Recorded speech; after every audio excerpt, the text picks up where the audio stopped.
हिंदी में यूपीएससी की तैयारी से संबंधित प्रोग्राम्स को देखने के लिए सब्सक्राइब करें स्टडी IQIAS हिंदी। सरकार का काम हमेशा सिर्फ और सिर्फ सरकार दिखाना नहीं होता है कि हम सरकार हैं। सरकार का कभी कभी काम होता है जनता का भरोसा जीतना और जनता के लिए जो नियम कानून हैं इनको सरलीकृत करना। आज हम आपसे बात करने के लिए हाजिर हुए हैं एक ऐसे ही टॉपिक पर। सरकार ने एक जन विश्वास बिल 2.0 लॉन्च किया है। मतलब इससे पहले एक बिल आ गया था और इस बिल को लॉन्च करने के पीछे जो पर्पज़ है वो पर्पज़ ये बताया गया है कि सरकार जो ईज़ ऑफ लाइफ है इसको बढ़ाना चाहती है and ease of doing business इसको भी बेहतर करना चाहती है। हालांकि सरकार हमेशा अपनी जो स्कीम है योजना है इनकी तारीफ करती है और विपक्ष हमेशा सरकार की योजनाओं को क्रिटिसाइज ही करता है। तो विपक्ष ने इसको गैर संवैधानिक और मनमाना बोला गया है कि ऐसा नहीं होना चाहिए। अगर ऐसा कुछ होगा तो जो संविधान है उस संविधान में लोगों का भरोसा यहाँ पर कम हो जाएगा। क्या हो रहा है, सरकार क्या कर रही है, इन हर एक पहलू को समझेंगे। आप लोगों का स्वागत है। मेरा नाम है गौरव शर्मा और हम आपसे यहाँ पर डिस्कस करने आए हैं जन विश्वास बिल जो बहुत चर्चा में चल रहा है। आप इस पर देखेंगे Jan Vishwas bill propose 30-day grace period after expiry of driving licence. सरकार का ये जो बिल है इस बिल का संबंध मैं आपको बता देता हूँ कि ऐसे बहुत सारे लॉज हैं जो हमारी लाइफ को कहीं ना कहीं अफेक्ट कर देते हैं, कहीं ना कहीं इनके कारण हमारी लाइफ प्रभावित होती है। उदाहरण के तौर पर यहाँ पर DL की बात की गई है। जैसे आपका ड्राइविंग लाइसेंस और ड्राइविंग लाइसेंस अगर आपका एक्सपायर हो रहा है, एक्सपायरी हो रही है और एक्सपायर्ड हो गया, आप नहीं बन पाए हैं तो इसके कारण बहुत सारे जो जुर्माने हैं, फाइन हैं, इनका आपको सामना करना पड़ता है और बहुत सारी लीगल प्रोसेस इसके कारण हो जाती है। कभी कभार आपके व्हीकल भी जब्त हो जाते हैं। तो इससे क्या होता है, इससे 2-3 चीज़ें होती हैं। जैसे सबसे पहली चीज़ तो जो पब्लिक है इस पब्लिक को डिफ़िकल्टीज़ का सामना करना पड़ता है। पब्लिक काफ़ी डिफ़िकल्टीज़ को फेस करती है, काफ़ी सारी परेशानियों को फेस करती है। दूसरा इसके कारण क्या होता है कि जैसे मान लो एक ड्राइवर है तो जो बिजनेस है वो बिजनेस भी काफ़ी ज़्यादा अफेक्ट हो रहा है। और तीसरा ये हमारी जो जुडिशरी है इस जुडिशरी पे जो बर्डन है इस बर्डन को यहाँ पे बढ़ावा दे रहा है। ये तीनों चीज़ें हमको एक ही साथ देखने को मिल रही हैं। तो सरकार ये बोल रही है कि अगर किसी का ड्राइविंग लाइसेंस एक्सपायर हो रहा है तो उसको 30 डेज़ का एक ग्रेस पीरियड हमको देना चाहिए। मतलब एक ऐसी अवधि देना चाहिए कि आज आपका ड्राइविंग लाइसेंस एक्सपायर हो गया, अब इसके 30 दिन मतलब उसके बाद भी आपको 30 डेज़ और दिए जाएंगे कि इसके अंदर अंदर आप अपना जो DL है इसको रिन्यू करा लीजिए। ये एक उदाहरण है, एक एग्जाम्पल है। ऐसे ढेर सारे प्रावधान हैं सरकार जिनमें बहुत ज़्यादा कठोर दंड का प्रावधान था उसको सरलीकृत कर रही है। और सरलीकृत करने का मतलब यही है कि जो पुराने कानून थे जो ब्रिटिशर्स के टाइम से चले आ रहे थे उनको थोपे गए थे, हम बहुत सारे पुराने कानूनों को ख़त्म करके मिनिमम गवर्नमेंट मतलब कानूनी बाधाएं कम हो और मैक्सिमम गवर्नेंस मतलब सुशासन ज़्यादा हो, लोगों को सुविधाएं ज़्यादा मिले, इस थीम पर काम कर रहे हैं। और इसीलिए इसे जन विश्वास अधिनियम या जन विश्वास बिल के नाम से इंट्रोड्यूस किया गया है। और ये अमेंडमेंट है। मतलब इससे पहले जो पहला जन विश्वास अधिनियम सरकार लेकर आई थी वह 2023 में लेकर आई थी और इसको अमेंड करके अब जो नया बिल लेकर आई है 2026 का। और सरकार का कहना है कि पहले बहुत सारे कानूनों को हमने ख़त्म किया, अब और बहुत सारे कानूनों को हम लोग यहाँ पे क्या कर रहे हैं, एंड कर रहे हैं। और इससे क्या होगा, ईज़ ऑफ लाइफ और ईज़ ऑफ डूइंग दोनों हमारी चीज़ें बेहतर हो पाएंगी। ये मैंने एक एग्जाम्पल आपको दिया। सरकार ने और भी कई सारे प्रावधान हैं जो इनको संशोधित करके सरलीकृत कर रही है और सरलीकरण कहीं ना कहीं ह्यूमन लाइफ को काफ़ी ईज कर देगा। जैसे कभी कभार गलती से कोई काम हमसे हो जाता है और गलती के उस काम के लिए सीधा किसी व्यक्ति को जेल हो जाए तो जेल नहीं, पहली बार अगर आपसे कोई छोटा मोटा अपराध हो रहा है तो उसमें वार्निंग देकर या पेनल्टी लगा के आपको छोड़ देना चाहिए, ना कि सीधा आपको जेल डाल देना चाहिए। यही ड्यू प्रोसेस ऑफ लॉ आपने देखा होगा अक्सर। एक तो प्रोसेस एस्टेब्लिश बाय लॉ कहता है, एक ड्यू प्रोसेस ऑफ लॉ कहता है। तो ड्यू प्रोसेस ऑफ लॉ यही कहती है कि कंडीशंस को हमको देखना चाहिए। कहीं ना कहीं सरकार का जो बिल है वो ड्यू प्रोसेस ऑफ लॉ के कंसेप्ट पर काम कर रहा है। तो बहुत सरल भाषा में आपको समझाने की कोशिश करता हूँ कि हमारे साथ बहुत सारे ऐसे कानून हैं और ये जो कानून है इन कानूनों के जो प्रावधान है वो हमको परेशान करने वाले होते हैं। जैसे आपने देखा होगा हमने डीएल के बारे में आपको बता दिया। डीएल के साथ में अगर मैं आपसे बात करूं लाइफ इंश्योरेंस, आपने लाइफ इंश्योरेंस लिया है और लाइफ इंश्योरेंस आपका एंड हो गया, आप उसको रिन्यू नहीं करा पाए और आपको कोई इमरजेंसी यहाँ पे पड़ गई। अब रिन्यू नहीं करा पाए हैं तो उसका जो बेनिफिट है आपको नहीं मिल पाएगा, क्योंकि अक्सर होता ये है कि हम अपने जीवन की आपाधापी में कुछ बेसिक चीज़ें भूल जाते हैं और इमरजेंसी उस टाइम पे आ गई। तो सरकार कहती है कि इसमें भी हम ग्रेस पीरियड उपलब्ध करा दें, इसमें भी ग्रेस पीरियड लोगों को उपलब्ध करा दें कि भाई इतने टाइम में ये हो जाएगा, है ना, इतने टाइम हो जाएगा। हमारा जो व्हीकल है, इस व्हीकल के रजिस्ट्रेशन की बात करते हैं, व्हीकल रजिस्ट्रेशन, ये अगर आपका एंड हो रहा है व्हीकल रजिस्ट्रेशन, ठीक है, या हम लोग बात करते हैं पॉल्यूशन, जो पॉल्यूशन सर्टिफिकेट है, ये एंड हो रहे हैं तो आप इनमें क्या करें, ग्रेस पीरियड उपलब्ध करा दें। इसी के साथ में जो क्राइम है, जिन क्राइमों में अभी जेल का प्रावधान यहाँ पे था, उस ऐसे क्राइम जो छोटे मोटे हैं जिनमें सीधे जेल की सजा का प्रावधान था, आप उसको सीधा पेनल्टी में कन्वर्ट कर दें कि आप उनसे पेनल्टी लें और पेनल्टी लेने के बाद उनको फ्री कर दें और वार्निंग कर दें। इससे लाइफ काफ़ी आसान हो जाएगी और जुडिशरी पे जो बर्डन है वो काफ़ी कम हो जाएगा। अभी हमारी जुडिशरी वैसे ही ओवर बर्डन है, बहुत सारा बर्डन उसके पास है, छोटे मोटे केसेस के कारण और पेंडेंसी हो जाती है, जो कहीं ना कहीं इफ़िशियंसी ऑफ जुडिशरी को कम करता है। तो जन विश्वास जो बिल है, ये जुडिशरी के लिए भी काफ़ी फ़ायदेमंद होगा, क्योंकि उस पर जो एक्स्ट्रा बर्डन है ऐसे केसेस का जिनके सॉल्यूशन संभव हैं, उनको अब ये स्थानीय स्तर पर ही सॉल्व कर देंगे। तो एक ईज ऑफ लाइफ हमको ऑटोमेटिकली यहाँ पे देखने को मिल जाएगी। आई होप आप मेरी बातों को समझ रहे होंगे। ये बिल क्या है, इसके और प्रोविजन क्या है, मैं आपको डिटेल में समझाता हूँ, फिर अपन आगे बढ़ के और सारी चीज़ों को समझेंगे। देखो भाई, इस सुधार प्रक्रिया की शुरुआत 2023 में हुई थी। 2023 में सरकार पहला जन विश्वास बिल लेकर आई और अब जन विश्वास 2.0 विधेयक 2026 के माध्यम से इसे और अधिक व्यापक बनाया गया है। मतलब सरकार का कहना है कि 2023 में हमने सिर्फ स्टार्ट किया था और उस टाइम पे आपने देखा होगा सरकार ने आपको बताया कि हमने कभी कभी कहती थी 9,000 कानून खत्म कर दिए, कभी कहते थे 6,000 कानून खत्म कर दिए। एक्चुअल में ब्रिटिशर्स के टाइम के ऐसे बहुत सारे कानून हैं जो बिल्कुल इररिलेवेंट है, सरकार उनको खत्म कर रही है और करना भी चाहिए। यहाँ पे हम सरकार को प्रेज करेंगे बिल्कुल। इसके पॉजिटिव नेगेटिव दोनों बताऊंगा, थोड़ा वेट करिए। अब देखो, डीक्रिमिनलाइजेशन, गैर अपराधीकरण। आप किसी व्यक्ति को गलती होने पर अपराधी नहीं बता सकते हैं।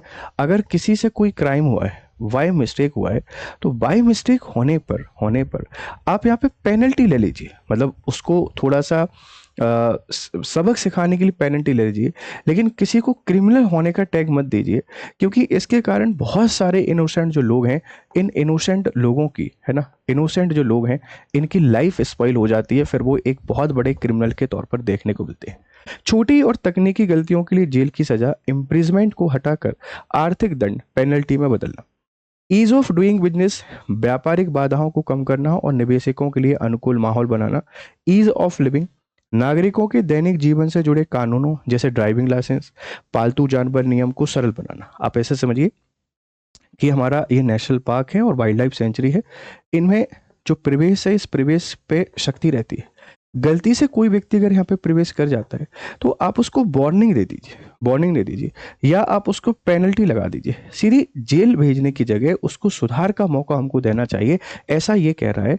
ट्रस्ट बेस्ड गवर्नेंस, सरकार और नागरिकों के बीच विश्वास आधारित शासन को बढ़ावा देना। ये सरकार और नागरिक हैं, इनके बीच में ट्रस्ट को काफी बढ़ावा देगा, ऐसा सरकार का कहना है। तो आप पूरी बातों को समझ गए। शुरुआत कब हुई? 2023 में। अभी कौन सा है? 2.0। और जो बेसिक लॉज हैं, सिंपल काम है, उनमें गलतियां हो सकती हैं, उनको सुधारने की अप्रोच पे सरकार यहाँ पे काम करने की कोशिश कर रही है।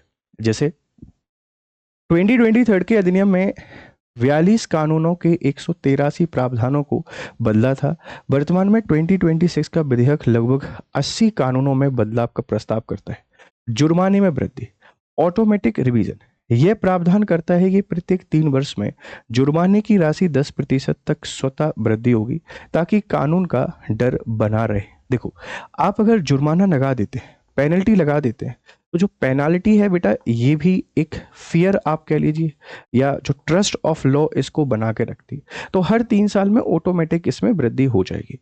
अधिनिर्णय तंत्र, एडजेक्शन मैकेनिज्म, दंड लगाने के लिए अधिनिर्णय अधिकारियों एजुकेटिंग ऑफिसर्स की नियुक्ति की जाएगी जिससे अदालतों का बोझ कम हो। एक जो इम्पोर्टेंट एस्पेक्ट है कि जो हमारी जुडिशरी है, इस जुडिशरी के बर्डन को कम करने में भी जन विश्वास विधेयक बहुत इंपॉर्टेंट रोल प्लेगा, क्योंकि हम सेपरेट ऑफिसर्स को अपॉइंट करेंगे जो इन केसेस को सुनेंगे और तत्काल ऑन द स्पॉट उनका समाधान करके हमको देंगे। ठीक है। पहली बार अपराध, कई प्रावधानों के तहत पहली बार गलती करने पर सजा के बजाय केवल चेतावनी, वार्निंग देने का विकल्प यहाँ पे दिया गया है। ऐसा होना भी चाहिए। जैसे मुझे नहीं पता, मैं वन वे में चला गया, हम किसी शहर में होते हैं, अनजान शहर में, नहीं पता होता कौन सा वन वे है कौन सा टू वे है। आप वन वे में चले गए, अब वहां आप गए, आपने ट्रैफिक रूल्स का वॉयलेशन कर दिया, पुलिस आएगी सीधा पेनल्टी लगा के चली जाएगी। ये गलत है। गलत क्यों है? क्योंकि हमको वन वे नहीं आता है कभी कभार समझ में। लोकल लोग इस तरीके से ट्रैवल कर रहे होते हैं कि उनको टू वे लगता है, पर हम कार या बाइक लेके चले गए हैं तो सीधे पेनल्टी लग जाती है। तो अगर पहली बार किसी व्यक्ति ने कोई अपराध किया है, उसके लिए आप क्या करें, वार्निंग दें और एक रिपोर्ट कार्ड तैयार करें कि हाँ इस व्यक्ति के द्वारा ऐसा पहली बार किया गया है, और उसको पोर्टल पे अपलोड कर दें। तो ये कितना ईज ऑफ लाइफ हो जाएगा। और ये ईज ऑफ लाइफ होने के साथ में इसको आप गुड गवर्नेंस कहेंगे, आप इसको मिनिमम गवर्नमेंट मैक्सिमम गवर्नेंस कहेंगे, और यही तो एक बेहतर देश बनाने पे हमेशा हेल्प करता है। तो ये चीज़, इन प्रावधानों की बात यहाँ पे की गई है। जैसे सरकार ने मोटर वाहन अधिनियम में कुछ चेंजेस किए। सरकार ने परिवहन क्षेत्र में सुगमता लाने के लिए इस अधिनियम में 20 संशोधनों का प्रस्ताव दिया है। 20 चेंजेस आएंगे। जैसे ड्राइविंग लाइसेंस का ग्रेस पीरियड, लाइसेंस की समाप्ति के बाद 30 दिनों की छूट, मतलब इस ग्रेस पीरियड में आप अपने लाइसेंस को रिन्यू करवा लीजिए, जो जैसे ही एंड होने के बाद से आप पर पेनल्टी लग सकती है, आप उनसे बच जाएंगे, और इस अवधि के दौरान लाइसेंस वैध माना जाएगा। पंजीकरण, रजिस्ट्रेशन, अब वाहन का पंजीकरण किसी विशेष क्षेत्राधिकार के बजाय पूरे राज्य में कहीं भी कराया जा सकेगा। मतलब ऐसा नहीं है कि आप इसको कहीं एक ही जगह रजिस्टर्ड कराइए। अभी रजिस्ट्रेशन को लेके बड़ी दिक्कत होती थी कि आप जहाँ से ले रहे हैं वहीं आप इसको पंजीकृत कराते थे, या आप जहाँ रहते हैं वहाँ आप इसको पंजीकृत कराते थे। अब आप इसको कहीं से भी पंजीकृत करा सकते हैं, कहीं से भी रजिस्टर्ड करा सकते हैं। काफ़ी बढ़िया बात है। ठीक है, ध्यान रखिएगा। समय सीमा में वृद्धि, वाहन पंजीकरण रद्द करने की सूचना देने की अवधि 14 दिन से बढ़ाकर 30 दिन कर दी है। आपका जो रजिस्ट्रेशन है वो 14 डेज में आपको नोटिफाई किया जाता था, अब इसको 30 डेज कर दिया है। बीमा प्रमाण पत्र के हस्तांतरण की सूचना देने की अवधि 14 दिन से बढ़ाकर 30 दिन कर दी गई है। दंड संरचना में बदलाव, हिट एंड रन मामले में कारावास की बजाय 1 लाख से 5 लाख रुपए तक का जुर्माना है, पेनल्टी प्रस्तावित है। अगर हिट एंड रन हो जाता है तो जेल नहीं, आप पे पेनल्टी लगाई जाएगी और आपको वार्निंग दी जाएगी कि दोबारा अगर ऐसा कुछ होता है तो फिर आपकी दंड बढ़ जाएगा, और तीसरी बार अगर ऐसा होता है तो फिर आपको जेल का प्रावधान यहाँ पे हो सकता है। तो काफ़ी अच्छी कदम है, काफ़ी अच्छा प्रयास करने की कोशिश कर रही है सरकार, इस बात को ध्यान रखिएगा। हालांकि इसके ड्रॉबैक भी हैं, हम ड्रॉबैक पर भी चर्चा करेंगे, परेशान मत होइएगा। सरकार की तारीफ सिर्फ नहीं कर रहे हैं। जुर्माना बना पेनल्टी, विधेयक में कई धाराओं के तहत फाइन को पेनल्टी में बदलने का प्रस्ताव है। यह न्यायालय द्वारा लगाया जाता था और इसमें न्यायिक प्रक्रिया शामिल होती थी। जो फाइन है, जुर्माना है, ये सिर्फ और सिर्फ कौन लगा सकती है? जुडिशरी। अब देखो, जुडिशरी पे इतना ओवर बर्डन है ऑलरेडी, ये काम और उसको दे देना, उसके जो बर्डन है इस बर्डन को बढ़ावा देना होता है, तो इसको पेनल्टी बना दिया है। ठीक है, अब पेनल्टी लगाया जाएगा। यह एक नियामक प्राधिकरण, रेगुलेटरी अथॉरिटी द्वारा प्रशासनिक स्तर पर लगाई जा सकती है, जिससे अदालतों का बोझ यहाँ पे कम होता है। व्यापक प्रभाव क्या होगा? 23 मंत्रालयों द्वारा 79 केंद्रीय अधिनियमों में संशोधन का प्रावधान है। 784 प्रावधानों में बदलाव, जिनमें से 717 को गैर अपराधी बनाया जाएगा। एक बहुत बड़े लेवल पर चेंजेस आपको इस एक्ट के द्वारा देखने को मिलेंगे। एक अच्छा कदम सरकार का यहाँ पे है, मैं इसकी तारीफ करूंगा। आपकी राय हमको यहाँ पे जरूर दीजिएगा। प्रस्तुतकर्ता कौन है? जितिन प्रसाद। ये कौन है? वाणिज्य एवं उद्योग राज्य मंत्री। मुख्य उद्देश्य है व्यापार में सुगमता, ईज ऑफ डूइंग बिजनेस और जीवन में सुगमता। दृष्टिकोण, आपराधिक कारावास को हटाकर वित्तीय दंड में बदलना, परिवहन, पर्यावरण, स्वास्थ्य, व्यापार आदि इन सभी क्षेत्रों में। अब बेटा हम इसको क्या करते हैं, थोड़ा एनालिसिस करते हैं, एनालाइज करते हैं। ठीक है, देखो अगर मैं इसके एनालिसिस की आपसे बात करूं तो पॉजिटिव कई सारी चीजें हैं, पॉजिटिव बहुत सारी चीजें हैं। जैसे सबसे पहली चीज तो कि हमारा ईज ऑफ बिजनेस हमको देखने को मिलेंगे। रूल्स एंड रेगुलेशन अगर आसान होंगे तो व्यापार काफ़ी आसानी से हो जाता है। ईज ऑफ लाइफ हमको यहाँ पे देखने को मिलेगा, कोर्ट कचहरी के चक्कर और जेल से छुटकारा आपके पास मिलेगा। इसी के साथ में हमारा जो ट्रस्ट है सरकार में, ये ट्रस्ट बढ़ेगा, सरकार में जो विश्वास है ये विश्वास आपका बढ़ेगा, और कहीं ना कहीं ये फिर एक मोरल जो रिस्पॉन्सिबिलिटी है, इस मोरल रिस्पॉन्सिबिलिटी को बिल्ड करेगा लोगों के अंतर्गत, जो कि काफ़ी अच्छी बात, जो कि काफ़ी अच्छी बात। अब देखो इसके नेगेटिव क्या हो सकते हैं। नेगेटिव ये हो सकते हैं कि नेगेटिव लोग इसका मिसयूज कर सकते हैं, लोग इसका मिसयूज कर सकते हैं, मिसयूज कर सकते हैं।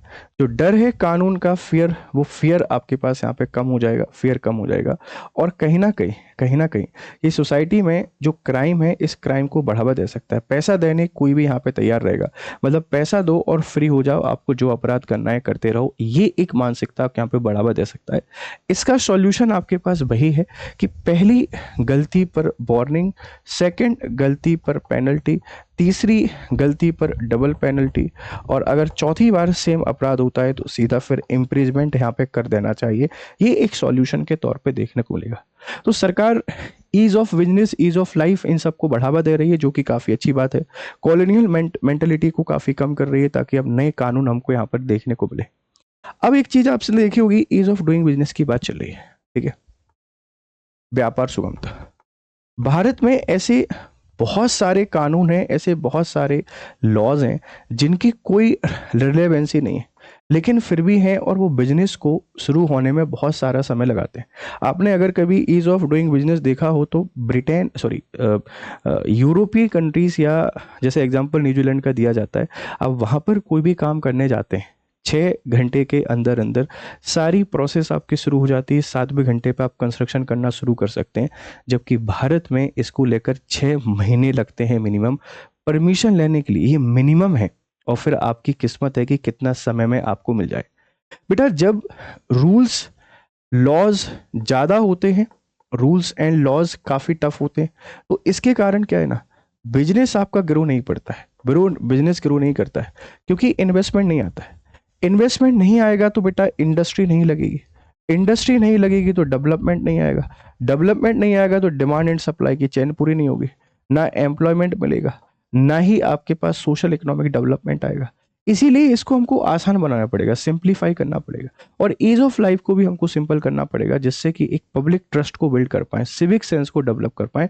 एक शानदार प्रयास है सरकार का, देखते हैं कैसे ये वर्क करता है। अभी बिल आया है, आपकी राय इसको लेकर क्या है, हमको यहाँ पर आपकी राय कमेंट बॉक्स में जरूर बताइएगा, ठीक है। एक क्वेश्चन है, इस क्वेश्चन का आंसर आप मुझे कमेंट बॉक्स में दीजिएगा कि क्या इसके करेक्ट आंसर है।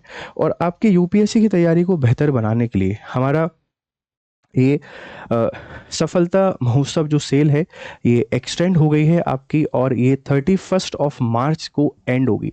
सभी कोर्सेज में 60% ऑफ और डबल वैलिडिटी आपको मिल रही है। आप मेरा कोड यूज़ कर सकते हैं GRS लाइव, इसके थ्रू आपको मैक्सिमम डिस्काउंट यहाँ पे मिल रहा है। तो जल्दी जाइए, इस कोड के साथ एनरोल कीजिए और आपकी प्रिपरेशन को बेहतर कीजिए। मिलते हैं फिर क्लास में, तब तक खुश रहें। Have a nice time, good day to all. Hindi में यूपीएससी की तैयारी से संबंधित प्रोग्राम्स को देखने के लिए सब्सक्राइब करें स्टडी IQ IAS हिंदी।